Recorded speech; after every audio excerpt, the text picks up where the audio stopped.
van Nederlands-Indië. Nah, barusan yang kamu lihat adalah salah satu cuplikan video pengaruh kolonialisme Belanda di bidang sosial budaya.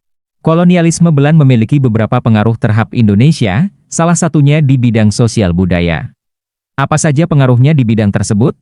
Mari kita bahas.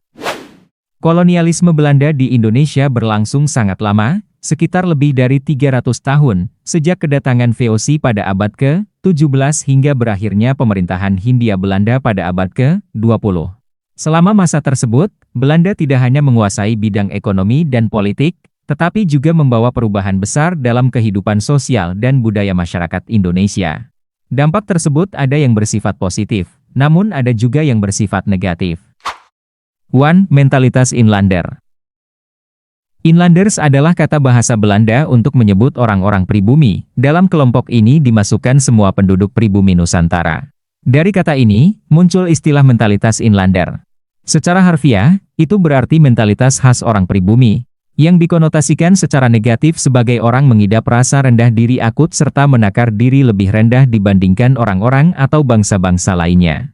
Bangsa-bangsa lain, terutama bangsa-bangsa Barat, dianggap lebih hebat, lebih maju, lebih beradab, lebih modern, lebih pintar. Dan bangsa sendiri dianggap lebih rendah harjat dan martabatnya, kurang beradab, serta kurang maju. Pada saat yang sama, bangsa Indonesia yang menganut mentalitas ini dikatakan lupa mengenal serta menggali potensi-potensi besarnya sendiri, lantas selalu bergantung pada bangsa lain yang dianggapnya lebih hebat dan lebih beradab tersebut. 2. Pendidikan. Sistem pendidikan Barat di Indonesia digarap Belanda sejak abad ke-18, pada akhir abad ke-19, sistem pendidikan yang berkembang di Indonesia semakin banyak.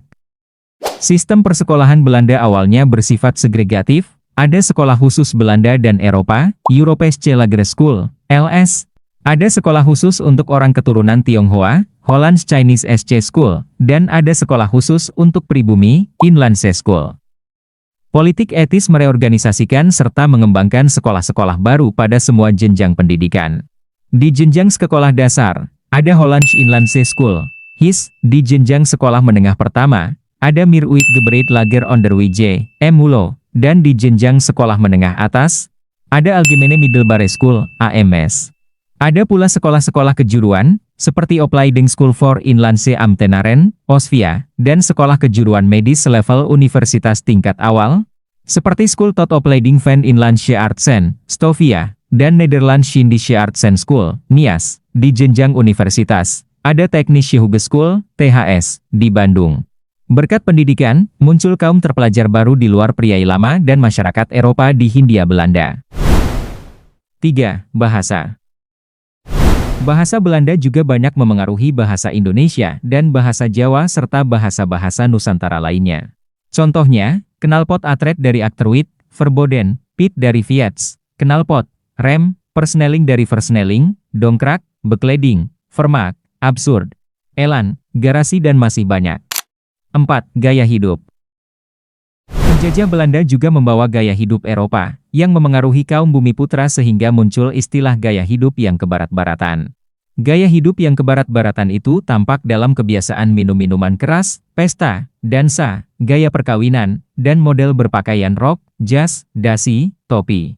Selain itu, bangsa Barat juga membiasakan sikap disiplin, menghargai waktu, demokratis dan terbuka, serta sikap rasional.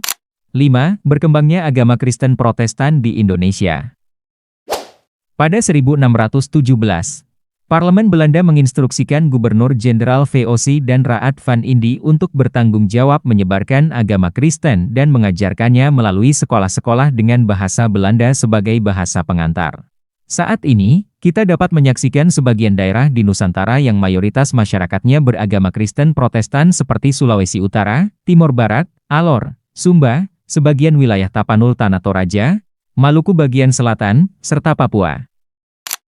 Oke Pak, tadi itu adalah beberapa pengaruh kolonialisme Belanda di bidang sosial budaya. Terima kasih sudah menonton, sekian dari kelompok kami.